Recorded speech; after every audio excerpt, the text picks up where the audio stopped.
Hello everyone and welcome to ChatGBT. This episode is off the back of episode 16, I think, in which we interviewed competitors at CompNet both before and after they competed, just to get an insight into how they were feeling, what they were nervous about, what their anxieties were, and then afterwards what their learnings were, what their main advice is for anybody to be competing. And we thought because of the content that they came back with, it would probably be a really useful podcast for people to understand what it's feeling, what it feels like for that initial part when you're just about to step on the mats, and then what the possible learnings are following that, so then you potentially can learn from it without making the same mistakes, really.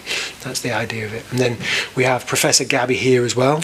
Hello guys. And we're both going to try and enter into the discussion with a bit of a coach's perspective, where we can give some sort of formal jiu-jitsu advice as to how you can potentially overcome these sort of nerves, anxieties, and the learning side of it, and any advice from competing. So, for first off, a lot of people felt nerves. They did have confidence. They felt pressure from the situation.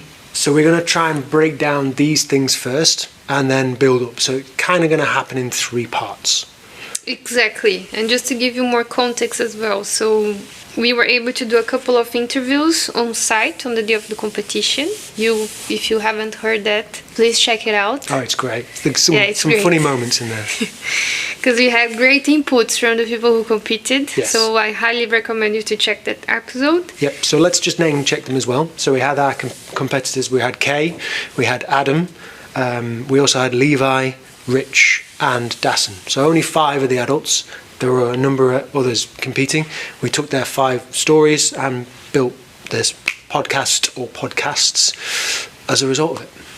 Yeah, so we mentioned just these 5 colleagues, but we had other colleagues at the gym competing, and also the kids, and we had a different profiles of the people who were competing. So some of them were doing it for the first time, other ones were white belts with a little bit more of experience in competitions, and we also have blue belts, and other people who are very used to competing. And we have seen a consistent answer through the interviews, which was like the fear before actually doing things. That's very regular. And also that the reality that they faced, it was much easier to manage than they actually thought it would be. So that's a positive thing that they took from the whole experience. Yeah. We have as well the 3 main fears that kept with all of them, and we are gonna start doing this whole episode by really separating the concerns, and we are gonna add some of our perspective. So this way we have a counterbalance of things. Yes, good word, counterbalance, like that. So jumping straight in, the first part of it was the main concerns, and the main theme, you'll be here if you listen back to it, but what we took from it was that it was more emotional and mental rather than purely about winning or losing. So embarrassment about making mistakes in public came up.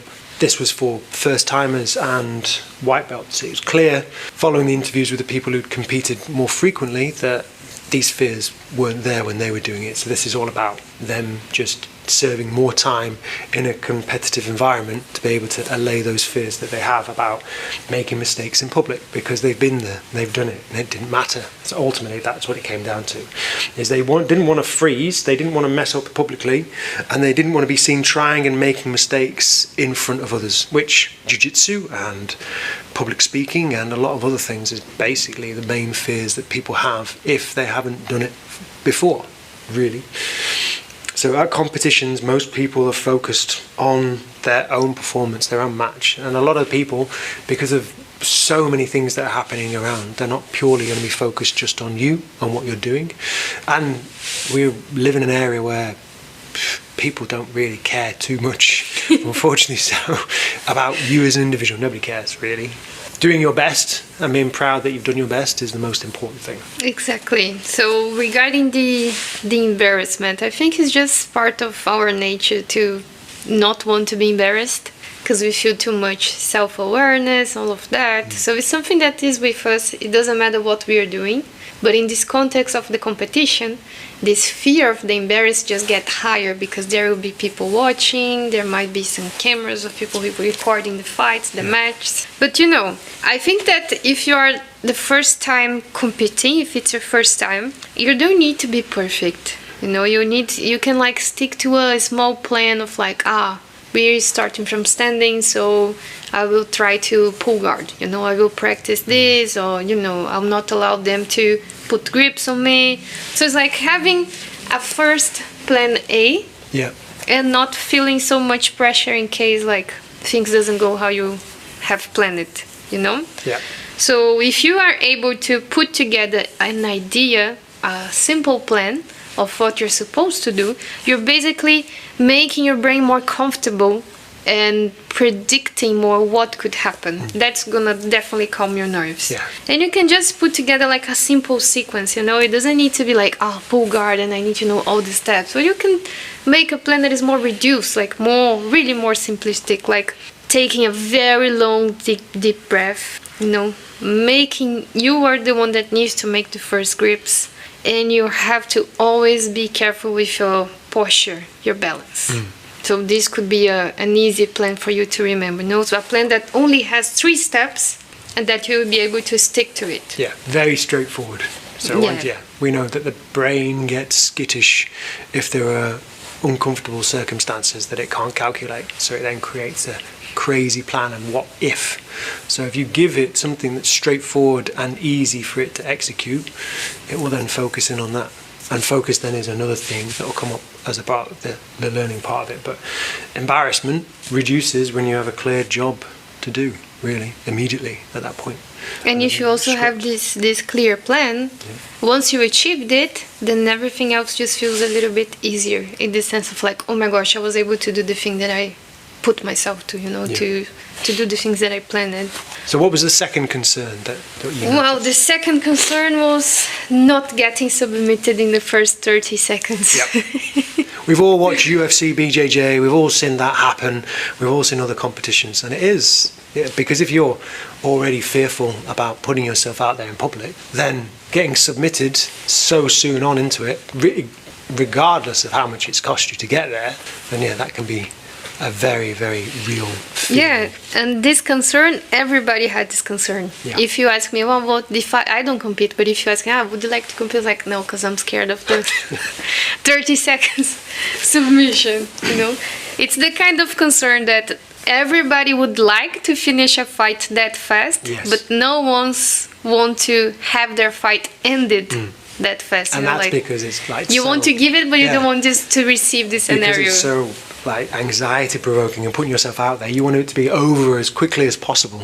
And if you can be in that state where you're just enjoying the moment, like having fun because jiu-jitsu is fun, then the thought of submitting in 30 seconds, playing the game was great, I did all these amazing things to this guy, and the match lasted 5 minutes, but we were really, really proud of our performance, and it was a draw, be like, but nobody wants that. Everybody wants to win so they don't lose.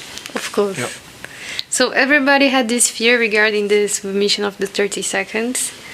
And we also observed that like most of them, they are not even care, like they don't care a lot if they're gonna win, you know. For them it's the first big challenge. They really just want to have the best of the experience, and they want the experience to last more than 30 seconds. Yep. So it is a fear, but you know, it's manageable. And how do you do that, Tom?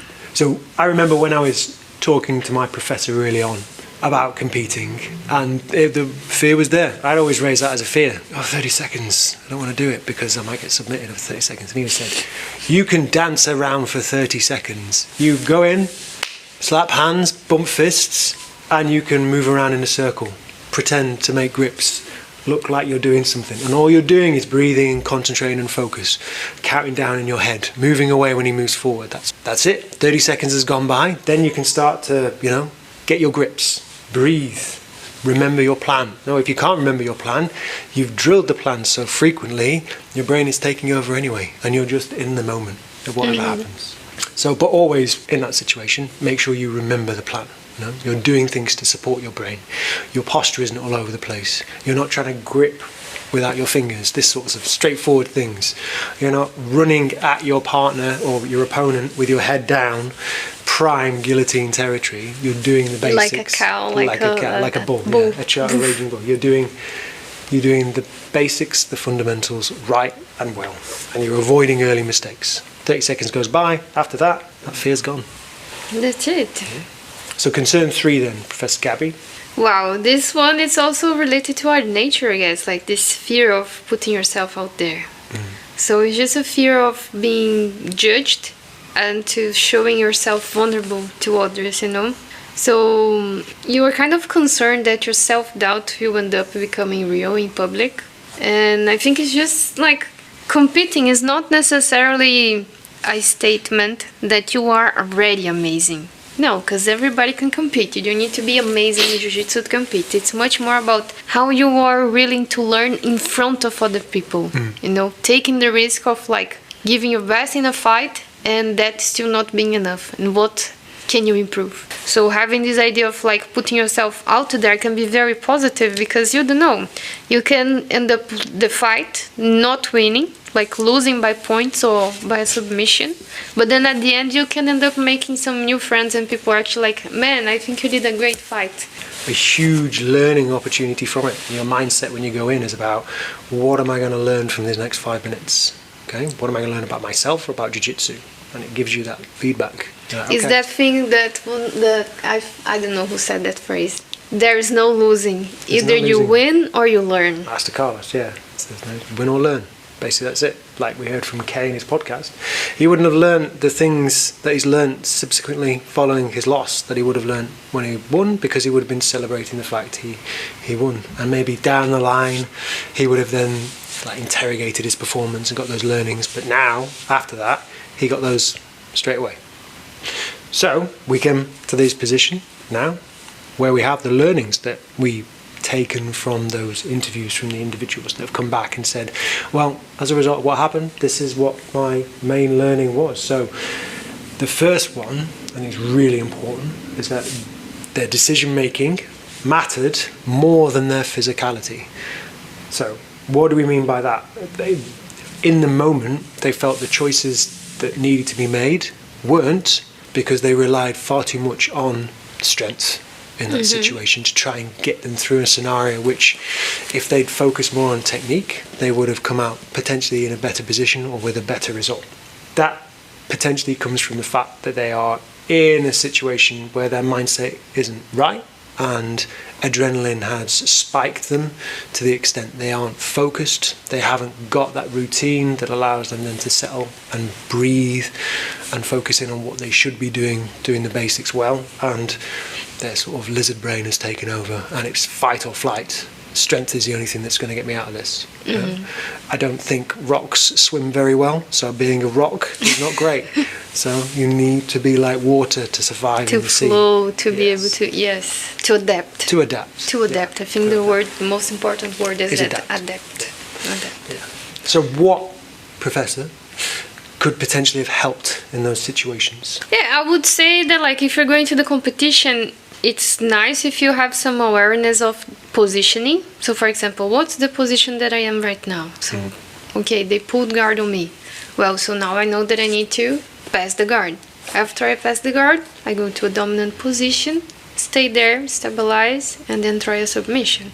So I think that is like, you can understand a little bit what, if you are in attack position or in a defense position, and then what you're supposed to do from there, you know? Yeah. And you can also have like a plan A. I'm gonna pull guard and then I will try this sweep or that submission because that's what I do the best.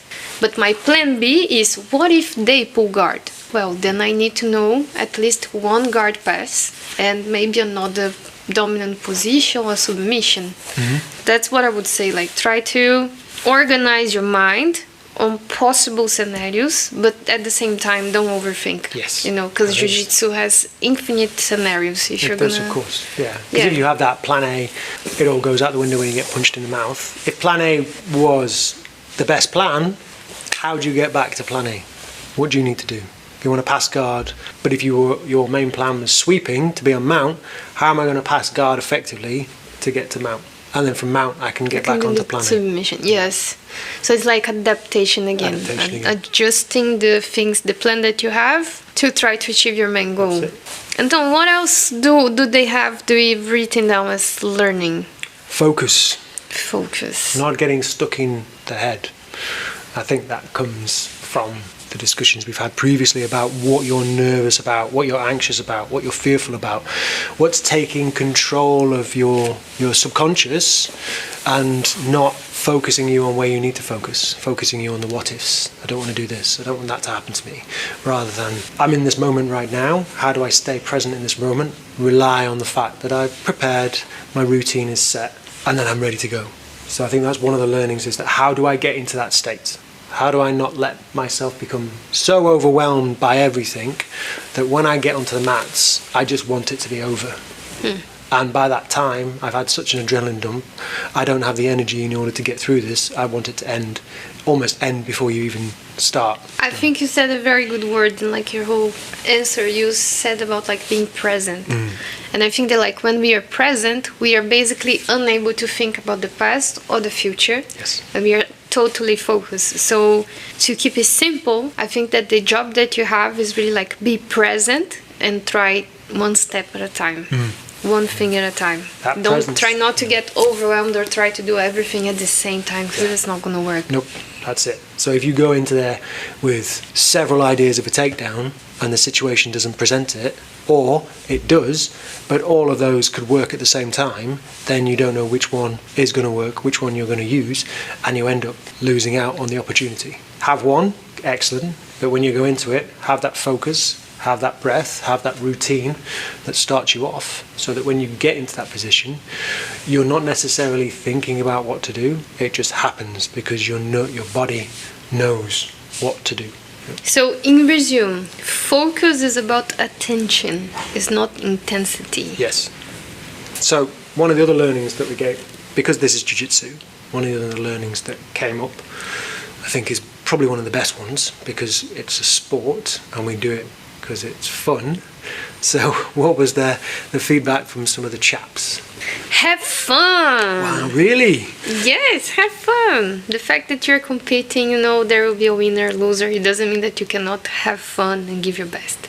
Enjoy the moment, because it's gonna pass like super fast. 5 minutes go super fast. Super fast. Yeah, I think I mentioned it when I was on the podcast about interviewing other people and talking to other people, how they wish they'd stayed present for longer because it goes by so quick that they don't miss the opportunity to enjoy. And I was also like, I don't know, I was just thinking that the competition is gonna feel very small, like tiny, brief, compared to all the time that you put to prepare yourself for it. 5 minutes. Potentially just 5 minutes for a match, and you could have been preparing 3 months of practice. Exactly. And on these 3 months you have practiced, I don't know, 12 hours per month. And the real winner in that is not the competition, it's you. It's your skill set, it's your jiu-jitsu. You've improved so much as a result of that routine you put in at the beginning.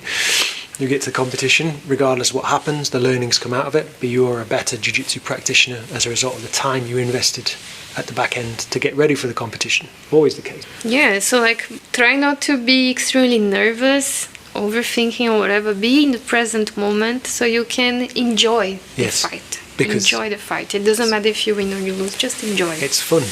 What we do is fun. We fight for fun. And I think it takes us to the next learning, Tom. Yeah, that kind of ties into the preparation element of it. They recognised, or a few of the competitors recognised, that gym training, while it can be intense, is different in its intensity to comp training. And comp training is very much about all or nothing right in that moment. Whereas gym training, you still reserve a little bit because there's another few rounds afterwards. You may not be feeling 100%, and you might be going lighter on some rounds than others. When it gets to comp training, the person you're competing against doesn't care whether you're feeling a little bit under the weather or not. They're going to bring their intensity, and if that's at 100% intensity, you have to be there and you have to match it. So you have to find out during the preparation period how you can introduce that kind of intensity into your training so that when you get there, you're comfortable as you can be with it. Yeah, like how to get comfortable with the idea of like I will have to give my best in all the matches, you know. All the matches are serious. I'm not here just to have fun. I'm here to like be more competitive, more dominant, you know, more driven to make points, this kind of stuff. That's it. Yeah, the game plan as well. Playing the game, that's what competition is. Playing that game, get those points. It's not about submitting in 30 seconds, because if that doesn't happen, you need to have loads of points on the back. So, don't shy away from tough roles, really. I think that, regardless of competition, I think that's in the gym or wherever, really. That's how you're improving yourself. If there is a higher level individual, a tough role, and there's the opportunity there to roll, I think you should, if you feel comfortable to do it with that individual, you should go for that role, because that's your opportunity to learn. Don't park your ego. Know that it's gonna be hard, it's gonna be tough. They're gonna bring their skill level to you, and you're gonna have to match it for as long as you can. But that's the way you're gonna learn, ultimately. Yes. That's how you iron sharpens iron. Yeah, so I think that since we're talking about preparation, we can get a little bit more deeper on that point, because preparation for a competition is going to be different from, you know, just sparring, just training, as you mentioned before, Professor. So what do you think we can add to a good competition prep? Intense rounds, short, with reduced rest. That helps in the sense that when you've finished a match at competition, maybe it's 5 minutes long or however long, and there's another match afterwards, you're not quite sure how long it's going to be for you to prepare. And you want to also maintain the level of warmth in your body so that you don't cool down, because if you cool down too much, when you get onto the mat again for your next match, you'll be too stiff. Yeah, then that's already a disadvantage. Disadvantage, definitely, yeah. So those short, high-intensity Hij, I used to call it when I was teaching over at my other place, high-intensity jiu-jitsu. It's round after round after round, minimal rest, but shorter rounds, 3 minutes or so, stuff like that. And then always making sure that there was the opportunity to go with really heavy weights if you were a lighter weight individual, and if you were a heavyweight, then you're a lighter individual person, so you can actually work your speed as well to get that intensity with it. Wow, that's actually a very interesting point. You put people with different profiles, yes, so they can practice something that they're not very used to. Yeah, not comfortable with. It's all about finding comfort in being uncomfortable. But then again, it's only with those people you can trust, because there are some people who are heavyweights, you don't want them anywhere near smaller people, because they are yet to find a place where they can park their ego. And also I think that since you mentioned like being comfortable in uncomfortable positions, yes, I think it makes sense to start into bad positions, so you can try to think how to escape, and control your mind. We do a very good job of that here anyway. When it comes to specific training, and we're training mount specifics, you're underneath somebody's mount. It's not a comfortable place. We can make it even more uncomfortable depending on the positioning of the other person. So we make somebody stay on high mount and you've got to try and escape. That's uncomfortable. And then making it really intense for them, so they've only got a couple of minutes to escape and then not very long to recover, and they're on their back for a long period of time. That's how they're going to sharpen their skill to be able to recover in that situation when it matters. Armbar, starting that position, starting triangle, starting all the bad positions. That's the only way you get good at getting out. Yeah, Tom, I think that like this preparation also can help us mentally. So I think it's a big point for having these short rounds, high intensity, basically no rest between the rounds. I think that helps you develop the thick brain, the thick heart for the competition. Yep. Because you're going to be under a lot of pressure, Resilience. Yes, and this idea of like, man, sometimes it's going to be difficult, I'm going to be in a bad position, but I still need to keep calm. Yep. And I need to be able to do good decisions even though I'm tired. Yeah. So if you are tired, your body takes over in those situations. If you've trained it enough, then it knows then what to do. So it was always a case when I was training Muay Thai decades ago, you would tire yourself out to the extent that when you were throwing punches and kicks, they were always the most relaxed, most powerful kicks and punches you'd throw. Because if you're tensed, when you're tense, you're not throwing well, you're not kicking well, you're likely to injure, you're likely to telegraph. Whereas if you're loose and you're relaxed, you're exhausted. Your brain's only focusing on the fact you're exhausted. Your body's taking over and doing things. That's what happens in jiu-jitsu and under hinge. Trademark. Normally that's how you get hurt as well, because you're not really present, like you're already tired and... You're tired, your body's tired. You're not exhausted. You're not gassed. You're tired, but you're throwing well. It's like when you're jiu-jitsu. When you're tired and you're focused, you're moving efficiently. Mm-hmm. Thanks for being with us on ChatGBT when we've been through the first part of our competitor review series. Join us next week when we continue with our learnings and start to discuss some of the advice that some of the competitors give, and also continue with our little coach's corner about how it'll help you in your next competition. Bye now. Bye bye guys, thank you for listening.